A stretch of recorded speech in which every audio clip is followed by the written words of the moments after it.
দিদি, তোমার হাতে সত্যিই জাদু আছে গো। তোমার হাতে বানানো আচার খেতে যে এত মজা হয়েছে, আমি তো একটার পর একটা খেয়েই ফেলেছি। ধন্যবাদ নিতা। আমি যদি জানতাম আমার হাতের আচার তোর এত পছন্দ হবে, তাহলে আরো অনেকগুলো বানিয়ে রাখতাম। আচ্ছা দিদি, তোমার কি আমার উপর খুব অভিমান? এ আবার কেমন কথা? তোর উপর আমার অভিমান হবে কেন? না গো দিদি, আমি তো তোমাকে ঠিক করে কোনো কাজে সাহায্য করতে পারছি না, তাই আমার মনে হলো তুমি হয়তো আমার উপরে অভিমান করে আছো। না রে ছোট, তুই হলি আমাদের বাড়ির নতুন বউ। নতুন বউকে দিয়ে আমি কি কাজ করাবো? না, জানো, আজ পাশের বাড়ির ঠাকুমা এসে শাশুড়ি মাকে বলছিল আমি নাকি ঘরের কোনো কাজ করি না, সব কাজে তোমার উপরে চাপিয়ে দিই। কিন্তু আমি তো তোমাকে কাজে সাহায্য করতে গেলে তুমি আমাকে কোনো কাজই করতে দাও না। শোন বোকামি, ওরা আমাদের গুরুজন, কত কি বলবে, তুই ওদের কথায় কান দিস না তো। কিন্তু দিদি, আমি চাই তুমি আমাকে ঘরের সকল কাজ শিখিয়ে দাও। অবশ্যই দেব, তুই আমার ছোট বোনের মতোই। আর কটা দিন যা, আস্তে আস্তে সব কাজ শিখিয়ে দেব, তোকে অত চিন্তা করতে হবে না। সত্যি দিদি, তুমি অনেক ভালো গো। কি গো, কখন আসলে? এখনো হাত মুখ না ধুয়ে শুয়ে আছো দেখছি। যাও, হাত মুখ ধুয়ে এসো, আমি খাবার দিচ্ছি। আমি খাবো না, খেতে ইচ্ছে করছে না। তুমি এখন যাও। কেন গো, কি হয়েছে তোমার? ডাক্তারবাবু কি বলেছে? তিনি বলেছেন আমার যক্ষা ধরা পড়েছে, আমি আমি মনে হয় বেশি দিন বাঁচবো না গিন্নি। এসব অলক্ষণে কথা বলো না তো। ভালোভাবে সঠিক চিকিৎসা নিলে তুমি সুস্থ হয়ে যাবে। ভালো চিকিৎসা নিতে হলে অনেক টাকার প্রয়োজন হয়, কিন্তু আমার কাছে তো অত টাকা নেই। তোমাকেও অত কথা চিন্তা করতে হবে না। আমি আমাদের 2 ছেলে আছে, আমরা কোনো না কোনো ব্যবস্থা ঠিক করে নেব। কিভাবে ব্যবস্থা করবে? বড় ছেলে যা আয় করে সংসারে খরচ হয়ে যায়, আর তোমার ছোট ছেলে তো অকর্ম, ওর থেকে আবার কি আশা করছো? অমন করে বলো না তো, কিছু না কিছু ব্যবস্থা ঠিক হবে। আচ্ছা শোনো শোনো, বড় ছেলে তো দপ্তরে চাকরি করে, সে না হয় কোনো না কোনোভাবে তার সংসার চালিয়ে নিয়ে যাবে, কিন্তু তোমার ছোট ছেলে কি করবে? তাই আমি ভেবেছি আমার ছোট্ট দোকানের দায়িত্ব তাকে বুঝিয়ে দেব। তুমি চুপ করো। এখনই তোমাকে সবকিছু বুঝিয়ে দিতে হবে না, তোমার কিচ্ছু হবে না। উপরওয়ালা আমাদের সাথে আছেন।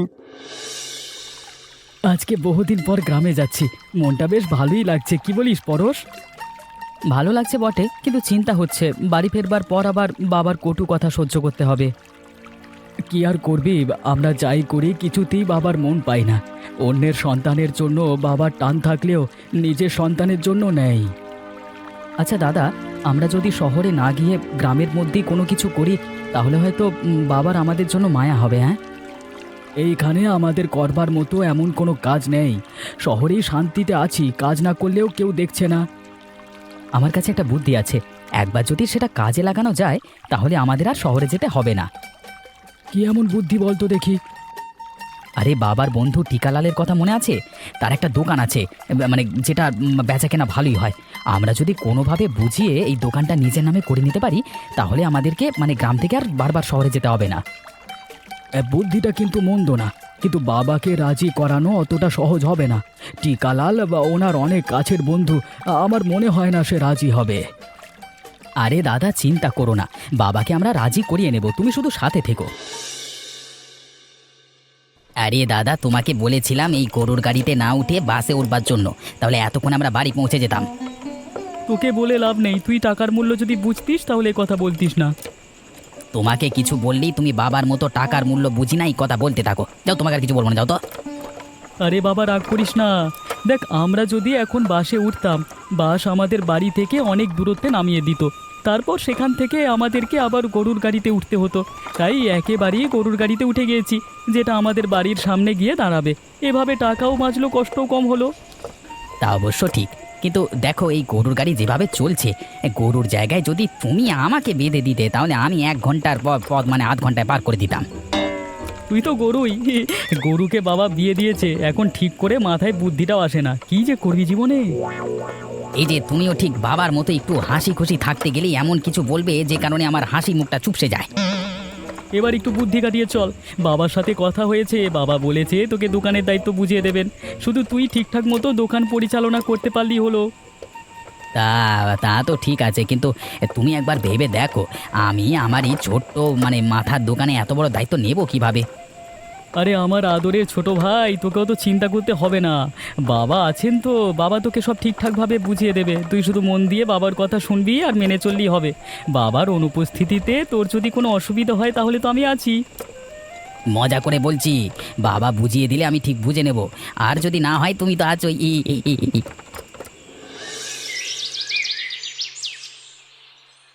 কি খবর তোমাদের? শহরে কাজের অবস্থা কেমন? ঠিকঠাক কাজ চলছে তো নাকি? হ্যাঁ বাবা, কাজ ঠিকঠাক করছি, কিন্তু শহরে কাজ পাওয়াটা কঠিন। যোগ্যতা না থাকলে ভালো কাজ পাওয়া যায় না।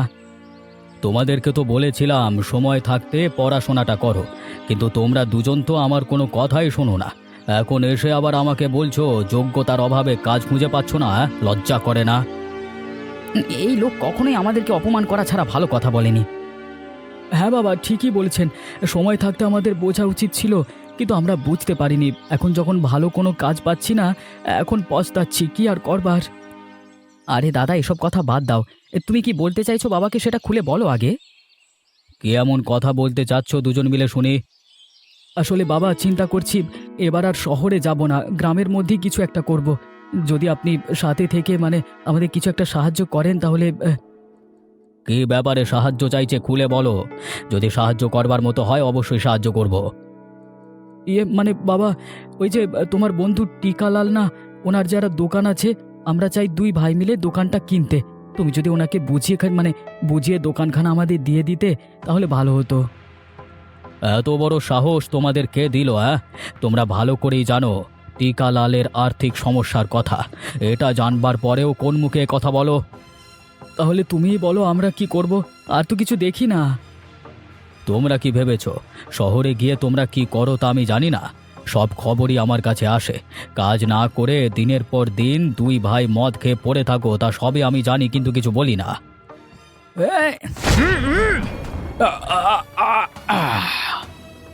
এ কি করলি রে পরশ? আমি তো কথা বলছিলাম, তুই এত বড় ভুল কি করে করলি? যে লোক তার ছেলেদের কথা ভাবে না, সেই লোকের বেঁচে থাকবার কোনো অধিকার নেই। যা করেছি বেশ করেছি। হায় হায় হায়, কে করলো এই কাজ? কি এমন দোষ ছিল আমার বন্ধুর, কে এত বড় ক্ষতি করলো? ওগো, তুমি এভাবে ভেঙে পড়ো না। তুমি নিজেকে সামলাও। তোমার নিজের শরীর ভালো নেই। তুমি এভাবে ভেঙে পড়লে আরো বেশি অসুস্থ হয়ে পড়বে। তোমার কিছু হলে আমাদের কি হবে? ও আমার ছোটবেলার বন্ধু ছিল। আমরা দুজন একসাথে বড় হয়েছি, এক থালাতে খেয়েছি। ও আমাকে ছেড়ে চলে গেছে, আমি কি করে নিজেকে শান্ত রাখবো? কাকুমশাই খুন হয়ে গেল, কিন্তু এখনো পর্যন্ত সুকেশ আর পরশকে তো দেখতে পেলাম না। ওরা কি এখনো শোনেনি? ওনার বাড়িতে লোক কোথায়? পরিবারে কি কেউ ছিল না, নাকি উনি একাই থাকতেন?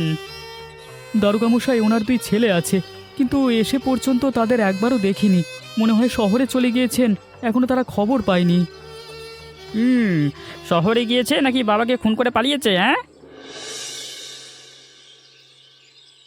ছোট, আমি ভাত বসিয়ে দিয়েছি। তুই কষ্ট করে আমাকে পেঁয়াজগুলো কেটে দে। তারপর আমি তোকে কিভাবে সবজি রান্নার জন্য তরকারি কাটতে হয় তা দেখিয়ে দেব। ঠিক আছে দিদি, আমি এখনই তোমাকে পেঁয়াজগুলো কেটে দিচ্ছি। তারপর তুমি তরকারি কাটা দেখিয়ে দিও। ছোট, তুই কি তোর বাবার বাড়িতে কখনো কোনো কাজ করেছিস? আসলে দিদি, বাবার বাড়িতে তেমন কোনো কাজই করিনি, কারণ মা কখনোই করতে দেননি। কেউ যখন আমাকে কাজ করতে বলতো, মা তখন বলতো আমি যদি সব শিখিয়ে পাঠাই শ্বশুর বাড়িতে গিয়ে কি শিখবে। আমার মাও একই কথা বলতেন। যখন আমি বিয়ে করে এসেছি তখন শাশুড়ি মা আমাকে নিজে হাতে আস্তে আস্তে সব কাজ শিখিয়ে দিয়েছেন। আমি ওনার কাছে কৃতজ্ঞ। শাশুড়ি মা তোমাকে শিখিয়েছে? সত্যি বলছো? হ্যাঁ, উনি শিখিয়েছেন। কখনো আমাকে কারো কাছে ছোট করেননি। কেউ যদি কিছু বলতো উনি তার প্রতিবাদ করতেন। কিন্তু ওনাকে তো দেখে মনে হয় না যে উনি এত শান্ত স্বভাবের মানুষ। এখন তো মায়ের বয়স হয়েছে, তাই একটু খিটখিটে মেজাজের হয়ে থাকে। উনি অনেক ভালো মনের মানুষ। বুঝতে পেরেছি দিদি।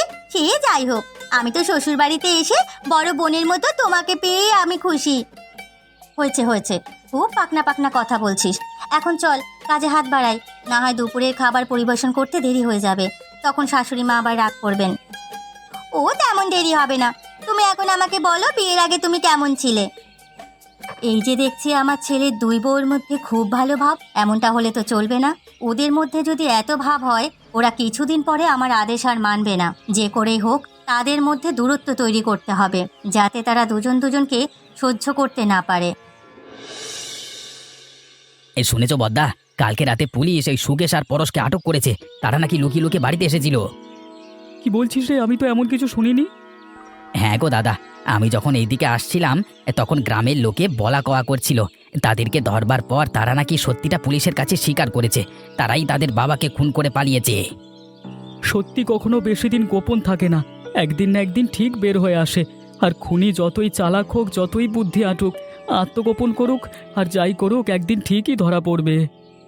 ঠিকই বলেছ, কিন্তু কথা হলো তারা এই কাজ কেন করলো? তা তো তারাই ভালো করে জানবে। কিন্তু কাকামশাই তো খুব ভালো মানুষ ছিলেন, এবং মারা যাওয়ার কিছুদিন আগে উনি বাবার সাথে কথা বলতে বাড়ি এসেছিলেন। বাবার দোকানের পাশেই ওই দুই ভাইয়ের জন্য একটা দোকান দিতে চেয়েছিলেন, কিন্তু কি যে হলো। আচ্ছা বাদ দাও, আমাদের কি সময় হলে সব জানতে পারবো। কি গো ছোট বউ, তোমার তো দেখি আমার সাথে কথা বলার সময়টুকু নেই, কিন্তু সারাদিন নিজের জায়ের সাথে কি যেন আলাপ করো। না মা, এমন কিছু না। দিদি তো আমার বড় বোনের মতো, তাই যখন কাজ করি তার ফাঁকে ফাঁকে ওনার সাথে গল্প করি।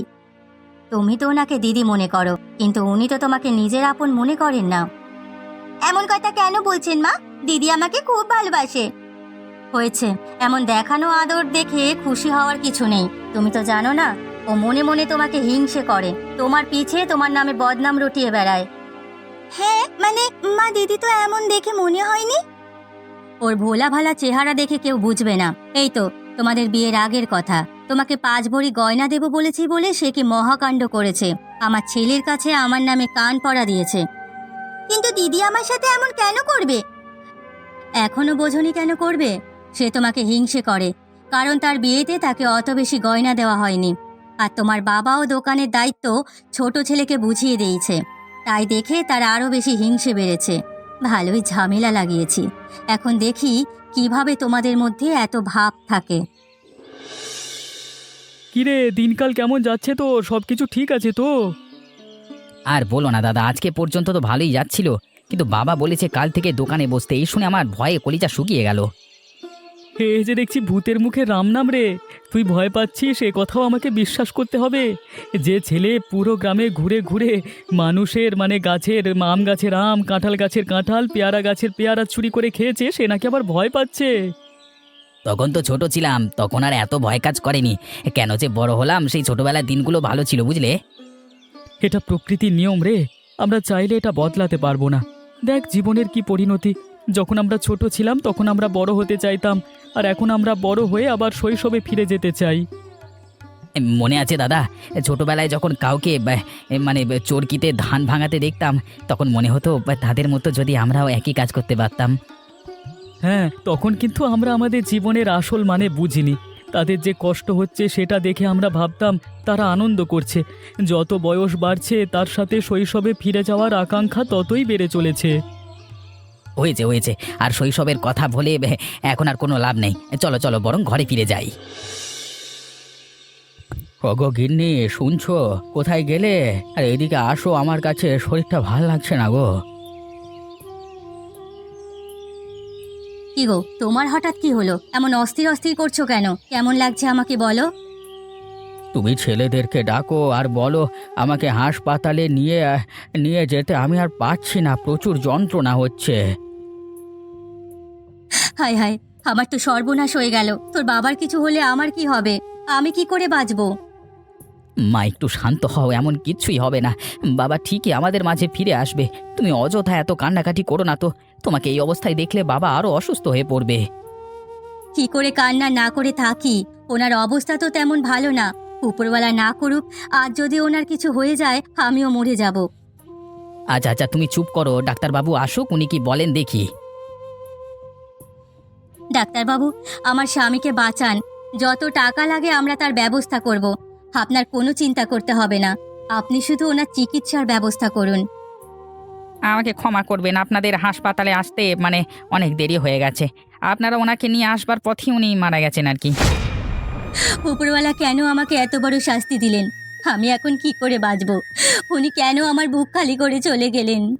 হে উপরওয়ালা, তুমি এত নির্মম আমার সাথে কেন হলে?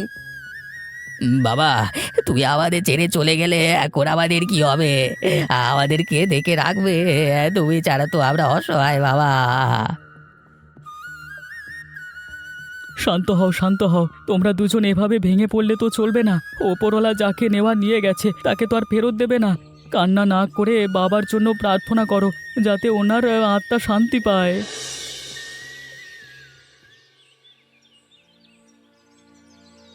কি করছি নিজেই দেখো, জিজ্ঞেস করার কি আছে? এভাবে বলছিস কেন? তুই তো আগে কখনো এভাবে কথা বলতিস না। তখন তো তোমার সত্যিটা জানতাম না। যদি জানতাম তাহলে কখনোই এভাবে কথা বলতাম না। কিসের সত্যি? কোন সত্যির কথা বলছিস তুই ছোট? আমি তো এমন কিছুই জানি না। আর শুনেছি তুই নাকি বলেছিস আমাদের সাথে এ বাড়িতে আর থাকবি না, তাই ভাবলাম তোকে এসে জিজ্ঞেস করি। যেমন বলেছো, মনে হয় যে তুমি কিছুই জানো না। তোমার মতো দুরূপী মানুষ আমি জীবনে কখনো দেখিনি। আর আমি কোনায় থাকবো কি থাকবো না, সেটা আমার স্বামীর আর আমার একান্ত ব্যক্তিগত ব্যাপার। তুমি কেন কথা বলছো? আচ্ছা ছোট, কি হয়েছে একটু বলবি তো? অনেকদিন ধরেই দেখছি তুই যেন কেমন আমার সাথে কষা করে কথা বলছিস। আমি ভাবলাম হয়তো কোনো কারণে তোর মন খারাপ, কিন্তু তুই যে আমার উপর এত অভিমান করে আছিস আমি বুঝতে পারিনি। তোমার মতো মানুষের সাথে আবার কিসের অভিমান? যার পিছনে বদনাম করে বেড়ানোর স্বভাব, ছি! তুমি এরকম বের হবে আমি কখনো বুঝতে পারিনি। মুখ সামলে কথা বল ছোট। অনেকক্ষণ ধরে তোর আজে বাজে কথা সহ্য করছি। আমি কিছুই বলছি না বলে এই না যে আমি কিছু বলবো না তা নয়।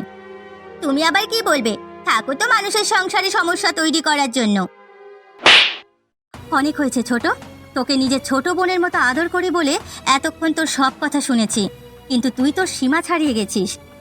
তোমার এত বড় সাহস, তুমি আমার চর মারলে? আমার বাবা মাও কখনো আমার গায়ে হাত তোলেনি। আজ লক্ষণকে বাড়ি ফিরতে দাও। এই বাড়িতে আমি আর থাকবো না। হ্যাঁ হ্যাঁ যা।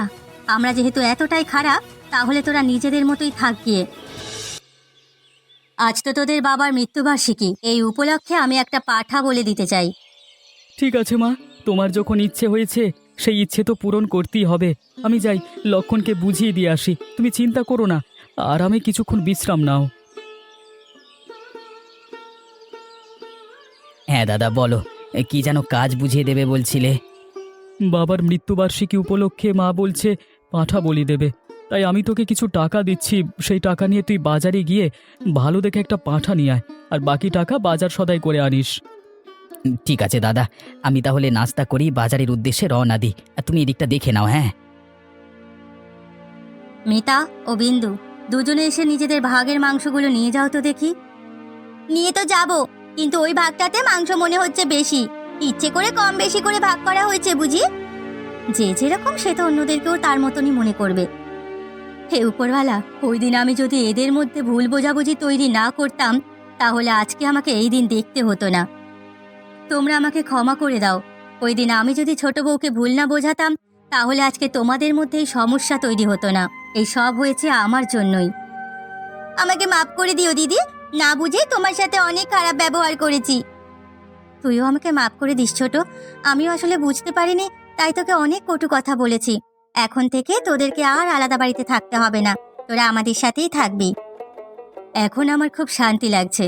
যাও, তোমরা দুই বউ মিলে এখন মজা করে আমাদের জন্য মাংস রান্না করো। দুপুরে আমরা সবাই একসাথে বসে খাবো। এমনই মজার মজার গল্প দেখতে আমাদের চ্যানেলকে সাবস্ক্রাইব করতে ভুলবেন না।